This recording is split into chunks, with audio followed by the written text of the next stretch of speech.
ہمارے ایک دوست بڑے قریبی اسلام آباد میں، جب میں نے نیا نیا رفع الیدین شروع کیا 2008-9 کی بات ہے، تو وہ دیوبندی عالم نے انہیں ایک کتاب دے دی جس میں لکھا تھا نماز حنفی جو ہے احادیث کی روشنی میں۔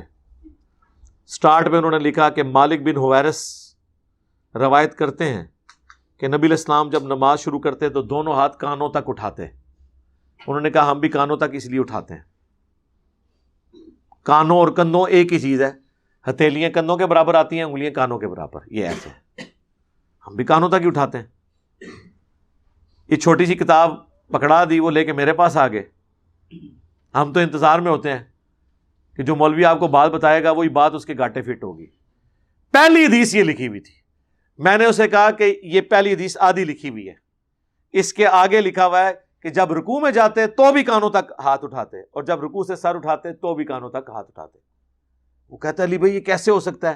اتنا بڑا جھوٹ انہوں نے کیا کہ آدھی حدیث لکھی ہے۔ میں نے کہا یہ ہم اگلے صفحے پہ تو جانے کی ضرورت نہیں، یہ پہلی حدیث جو لکھی ہے نا صحیح مسلم کی، یہ مسلم شریف لے جاؤ، ان کو میں بھی اپنی لے آؤں، آپ بھی اپنی نکالیں اور یہ حدیث پڑھیں۔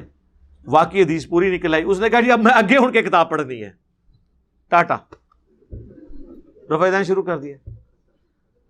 ہاں، اور جب کوئی گھوڑوں کے دموں والی بات کرتا ہے ہم کہتے ہیں آجا آجا، رکو ذرا، صبر کرو۔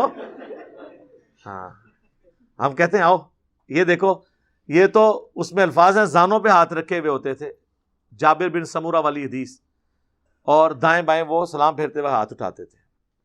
ویسے ہمارے گھوڑے جو ہیں نا وہ ایسے ہی دم لاتے ہیں، ان کے گھوڑے جو ہیں یوں دم لاتے ہیں۔ آپ نے کوئی گھوڑا اس طرح دم لانے والا دیکھا ہے یا ایسے والا ہی دیکھا ہے؟ تو یہ گھوڑوں کے دموں سے اسی کی مثال دی جا سکتی ہے، اس رفع الیدین کی نہیں۔ اور دوسری پھکی ہے کہ عید کی نماز میں تم بھی گھوڑوں کے دموں کی طرح ہاتھ اٹھاتے ہو، اور وطر کی نماز میں بھی، یہ کہانی ہے۔ اور یہ مالک بن حویرث وہ صحابی ہیں جن کے بارے میں صحیح بخاری میں 631 نمبر حدیث ہے، صلو کما رأیتمونی اصلی، نماز اس طرح پڑھو جس طرح مجھے نماز پڑھتے ہوئے دیکھتے ہو۔ یہ اکثر آپ کہتے ہیں نہیں رفع الیدین کا حکم کہاں ہے؟ جی بخاری میں ہے۔ جب نبی علیہ السلام کسی شخص کو نماز پڑھ کے بتائیں اور اس کے بعد کہیں کہ جس طرح میں نے نماز پڑھی ہے نا تم نے بھی اسی طرح نماز پڑھنی ہے، تو اس میں جو جو کام اس نے نبی علیہ السلام کو کرتے ہوئے دیکھا ہے اس کا حکم ہو گیا کہ نہیں؟ بخاری مسلم میں حدیث ہے اللہ نے مجھے جوامع کلمات کے ساتھ مبعوث کیا ہے۔ میں بات مختصر کرتا ہوں اور اس کا مفہوم جو ہے وہ جامع اور گہرا ہوتا ہے۔ اس سے بڑا کیا جامع بات ہوگی؟ بجائے کہ آپ کہیں کہ تم اللہ اکبر کہو، پھر رفع الیدین کرو، پھر سورہ فاتحہ پڑھو، اس کی بجائے یہ آپ نے کہہ دیا جس طرح مجھے نماز پڑھتے ہوئے دیکھا ہے نا۔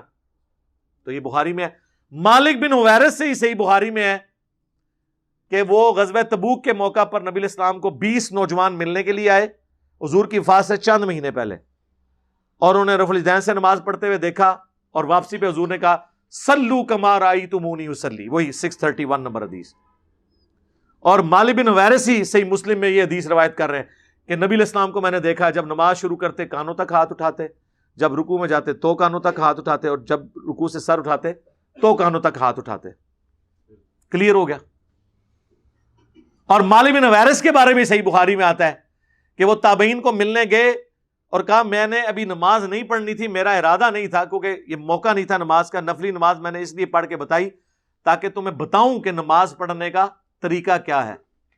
اور وہ طریقہ انہوں نے جب بتایا تو اس میں وہ راوی کہتے ہیں کہ وہ ہر طاق رکعت میں اس وقت تک نہیں کھڑے ہوتے تھے جب تک بیٹھ نہ جائیں، یعنی جلسہ ہے استراحت، پہلی رکعت میں بیٹھ کے اٹھتے تھے، دوسری رکعت میں تو ویسے ہی تشہد ہوتا ہے، اور تیسری رکعت میں بھی بیٹھ کے اٹھتے تھے۔ تو سرکار رفع الیدین کا حکم موجود ہے۔ یہ ساری باتیں میں نے بڑے مینیجبل فارم میں، مسئلہ 70B انڈیا اور پاکستان کے بزرگوں کی، ہائے ہائے ہائے، وہ 71 بھی ہے، سبحان اللہ، انہیں تو انقلاب برپا کیتا ہے، وہ تو ہائیڈروجن بم انہاں سے ثابت ہوا ہے۔